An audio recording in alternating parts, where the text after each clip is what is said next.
Know your place when you're speaking to me, understand? You'll regret that the moment he truly sees this ring.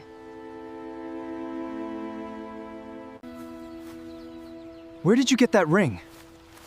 I placed this myself. Ask your mother why I had to disappear. I never stopped wearing mine. I never believed you left. I'm not hard to find. I've been right here.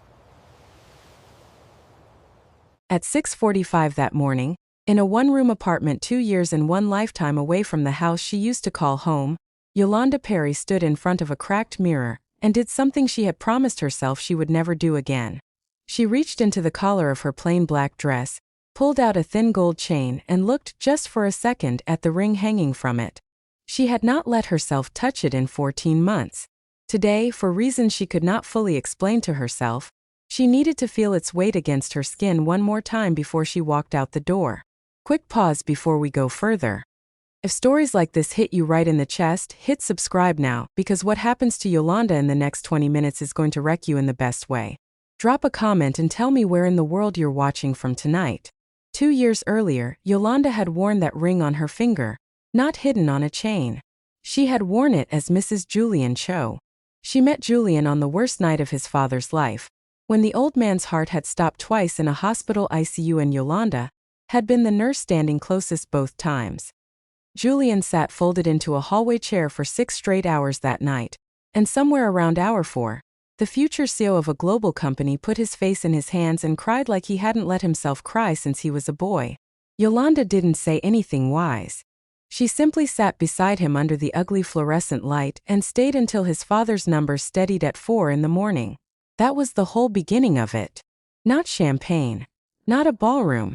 A hallway, a box of tissues, and a silence 2 strangers somehow knew how to share. He came back 3 nights later with coffee he had clearly never made in his life, the proportions all wrong, and asked, almost shy for a man who ran board meetings for a living, if he could sit with her on her next break. 6 months after that, they married in secret. A courthouse, 2 strangers pulled off the sidewalk outside as witnesses, a dog walker and a man on his way to jury duty. Julian slid his grandmother's ring onto Yolanda's finger, the old platinum band reset around a new stone, and told her very seriously that she deserved something that belonged to her, not something merely inherited. They were going to tell his mother's world about her as soon as he found the courage. There was always going to be a right time. He just needed a little more of it. He never got the chance. A woman named Vanessa Whitfield made sure of that. Vanessa came to Yolanda alone on a gray afternoon, while Julian was overseas closing a deal. She set a folder on the kitchen table. Photographs of herself and Julian at what looked, to anyone who didn't know better, exactly like a courtship already underway. They had been arranged, staged, timed. But Yolanda, raised to believe women like her didn't get to belong in rooms like his, didn't know that yet. He will never choose a nurse with no name over 4 generations of his family, Vanessa said, quiet and almost gentle, like she was doing Yolanda a kindness. I'm not telling you to disappear because I want to hurt you. I'm telling you because if you truly love him, you'll spare him the choice. She placed a cashier's check on the table beside the photographs and left without waiting for an answer. Yolanda left before sunrise the next morning. She never told Julian why. She never gave him the chance to tell her she was wrong, or to tell her the photographs were lies. And in the 2 years since, she never once stopped wondering what would have happened if she had simply stayed and asked him one honest question instead of running from a stranger's warning. She was about to find out the hardest way possible. 14 months of silence followed her decision. Nursing agencies that once fought over her hire suddenly stopped calling back, one after another, until Yolanda understood, quietly and painfully, that someone with money had made sure of that too. Rent piled up. The small dream she'd once had of opening her own home care practice went quiet along with everything else. Some nights she sat with the lights off just to feel like she was saving something. She told herself it didn't matter, that a woman who cleaned houses for a living could still hold her head up, and most days barely she managed to believe it. So when a staffing agency called and offered her a single day's catering work at a private Hudson Valley estate, for triple her usual rate, Yolanda said yes without asking a single question about the address. She needed the money too badly to be particular about whose money it was. Before we keep going, hit subscribe so you don't miss where this story turns next, and drop a comment telling me where you're watching from right now, because I genuinely want to see how far this one travels today. She didn't recognize the address. The family had relocated in the 2 years since she'd left, into a bright Hudson Valley property with a garden terrace built for exactly this kind of morning. White folding chairs, roses climbing a trellis, sunlight pouring gold across white linen tablecloths, the kind of light that makes everything look freshly forgiven. Yolanda spent 40 minutes arranging champagne flutes in the service tent before she heard his voice drift across the lawn, a voice she had once fallen asleep to for 6 straight months, and every glass in her hands went dangerously still. He looked thinner than she remembered, tired in a way no tailoring could fix. For one unbearable second, across a garden full of 200 strangers, Julian Cho's eyes met hers, and something in his face flickered, confused, unsettled, like a man trying to place a dream he'd almost convinced himself he'd imagined. Then a business partner called his name, and he turned away, and Yolanda made herself breathe again, one shaking breath at a time. For one wild second she considered walking straight back to her car, and driving until the gas ran out. But Priscilla was already waving her toward the next table, and the moment passed, the way moments like that always did, whether you were ready or not. Here is what none of the 200 guests smiling on that sunlit lawn could have imagined. The woman quietly refilling their champagne glasses had already married into this family once before. Quietly. Legally. At a county clerk's office on an ordinary Tuesday, with a ring that was, at that very moment, resting warm against her collarbone beneath her collar. Every person gathered in that garden believed they were celebrating Julian Cho's very first engagement. They were wrong. And the woman standing 20 feet from the man she still, legally, technically, called her husband had no idea how much longer she could keep pretending otherwise, or that the morning was about to make that choice for her. She had rehearsed 100 versions of this exact scenario in her head over 14 months, and not one of them had prepared her for how ordinary the morning sun would look while it happened. In the kitchen tent behind the main house, the head of staff, a warm, sharp-eyed woman named Priscilla who had worked every party this family had thrown for over a decade, pressed an extra 10 minutes of break time into Yolanda's hands without being asked. "You've got good hands and a steady face," Priscilla said, studying her a moment too long. "I notice things, honey. Whatever's got you rattled today, you don't have to carry it alone in my kitchen." It was a small kindness, easily missed by anyone who wasn't starving for one. It was also the first time in 14 months that a single person had looked at Yolanda and seen more than a uniform. Yolanda thanked her and meant it more than the words could carry, though neither of them could have known yet just how much that small kindness was about to matter. Alone for those 10 minutes behind the tent, Yolanda finally let her shoulders drop. She thought about the nursing career she built from nothing and watched quietly collapse. She thought about the apartment she could barely afford, the calls that never came back, the version of herself who used to believe love was supposed to be enough to survive on. She did not cry.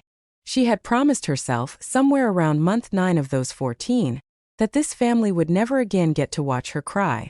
But she pressed her palm flat against her chest, over the ring, and allowed herself 30 full seconds to simply miss the life she had lost, before she straightened her apron and walked back toward the noise. Somewhere behind her ribs, a small and stubborn part of her still believed the truth mattered, even in a world that had spent 14 months proving otherwise. One more thing before this story turns. Subscribe now if you haven't already, because what happens in the next few minutes is the exact reason everyone ends up talking about this one. And comment below where you're watching from because I love seeing how far these stories reach. Back on the terrace, Vanessa Whitfield had a gift for making household staff feel like furniture that had briefly, embarrassingly, spoken out of turn. She'd already sent back 2 plates and reduced one young server to blinking hard at the sky to keep from crying. She had a way of smiling at guests and going cold the instant she turned toward anyone in an apron, like the warmth was a light she could switch off at will. But it was Yolanda she kept summoning back, "Refill this again you," because from across the lawn Vanessa had watched her fiancé's eyes catch on the new girl by the kitchen tent and simply not let go. The way a man looks at something he spent 2 years telling himself he only imagined. She had built this engagement out of careful, patient effort, and she was not about to watch a stranger in a rented apron undo it with nothing more than a familiar face. Vanessa had not maneuvered her way into this engagement by ignoring a threat when she saw one standing in a borrowed apron. "You!" she snapped the third time, two fingers clicking like she was calling a dog off its leash. "My glass is warm. Do you not know how to keep ice in a bucket? Or is that simply beneath you today?" "I'll bring a fresh one right away, ma'am," Yolanda said, spine straight, voice level. That wasn't an apology. "No, ma'am," Yolanda said quietly. It was a solution. The garden didn't go silent because of the words. It went silent because of the sound that came after them, the sharp, flat crack of Vanessa's palm across Yolanda's cheek, hard enough to turn her head, hard enough that the tray fell and shattered against the stone terrace in front of 200 guests. "Know your place," Vanessa said, loud now, loud enough for every table to hear. "When you're speaking to me." Yolanda did not cry. She lifted her hand slowly to her burning cheek, and that was the exact moment the thin gold chain beneath her collar, loosened by hours of bending and lifting and pouring, finally slipped its old ring forward into the full morning sunlight. 20 feet away, Julian Cho stopped breathing entirely. He knew that ring. He had chosen the stone himself, watched a jeweler reset his grandmother's platinum band around it, slid it onto this exact hand in a fluorescent-lit clerk's office and promised her a real wedding just as soon as he found the courage to face his family. He would have known that ring anywhere on earth in a pitch-black room with his eyes closed. "Where?" Julian said, and his voice did something none of his guests had ever once heard it do. It shook. "Did you get that ring?" Every head on that terrace turned toward him, then toward the maid still holding her stinging cheek, then back again. He crossed the lawn before anyone could stop him and took Yolanda's hand like it was the only steady thing left in a world that had just tilted sideways. "This is my ring," he said. "I put this on your finger myself. 2 years ago. My mother told me you took a settlement and disappeared without a word." "Nobody told you the truth," Yolanda said, her voice finally cracking straight down the middle. "A woman came to me with photographs and a check in 48 hours to be gone before she made sure I regretted staying even an hour longer. I believed her, Julian, because I'd spent my whole life being taught that women like me don't get to belong in rooms like this one." Across the terrace, Vanessa's face had gone very, very pale. It was her. Priscilla stepped forward from the kitchen tent without hesitation, pointing. "I remember this young woman from 2 years back, sir, showing up here on your father's recovery days. And I remember Miss Whitfield asking me real casual-like for the address where your girlfriend at the time was staying. I never thought a thing of it until just now." Vanessa's mouth opened, and nothing believable came out of it. "Julian, whoever this woman is, she is clearly trying to. She's my wife." Julian said it to the whole garden now, not just to Vanessa, his voice carrying the way a boardroom voice carries when 100 executives have learned to fear it. "Yolanda Perry has been my wife for 2 years. I let my mother's version of events go unquestioned for 2 years, and you just struck her in my home, in front of everyone I know, for pouring you a drink." Somewhere near the back of the crowd, an elderly guest set down her champagne flute and began, very quietly, to applaud. Within seconds, the terrace was full of the strange, hushed sound of 200 people clapping for a woman they had watched get slapped 10 minutes earlier. Vanessa Whitfield left before the toast was even poured, and she did not look back once. Julian turned to Yolanda before anyone else could speak, and pulled a matching chain out from beneath his own collar, a ring, hidden the exact same way, for the exact same reason this entire time. "I never stopped wearing mine," he said, his voice rough now. "I told people it was for luck. It wasn't. Some part of me never believed you were really gone. I failed you by not looking hard enough to find out why you left, and I am done letting that be true." "I wasn't hard to find," Yolanda said, laughing through tears now, unstoppable. "I've been right here the whole time, wearing your ring, waiting for someone to finally actually look." He kissed her hand first, right over the ring, and then gently her cheek, exactly where it still stung, like tenderness alone might undo the last 10 minutes. Nobody left standing in that garden was thinking about the wedding they'd come to celebrate anymore. They were watching a completely different one begin. Right in front of them, uninvited and unstoppable. 6 weeks later, Yolanda Perry stood on that same terrace, no uniform this time, no borrowed name tag, just soft ivory silk and her hair loose in the sunlight, and married Julian Cho all over again, properly this time in front of everyone who mattered, with Priscilla seated proudly in the front row, dabbing her eyes with a napkin she swore she only brought for the wind. Yolanda kept her plain courthouse band from that very first Tuesday tucked away, just for herself, something private that had once been more than enough for two people with nothing but a hospital hallway in each other. These days, Priscilla still runs that kitchen, and Yolanda finally opened the small home care practice she once thought she'd lost for good, because some dreams, it turns out, only needed the right 2 years to come back around. But the new ring caught the light exactly the way the old one had that morning on the terrace, in the one unguarded second before the truth finally became impossible to hide.